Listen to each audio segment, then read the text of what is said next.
بسم اللہ الرحمن الرحیم۔ حضرت ثوبان رضی اللہ تعالی عنہ بیان کرتے ہیں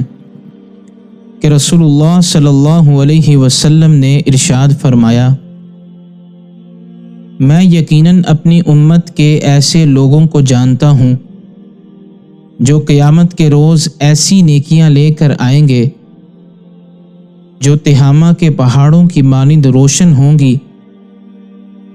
لیکن اللہ تعالیٰ ان کی ان نیکیوں کو ہوا میں اڑتے ہوئے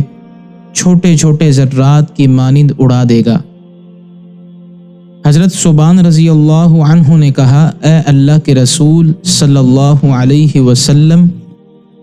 آپ ان لوگوں کے بارے میں وضاحت کر دیجئے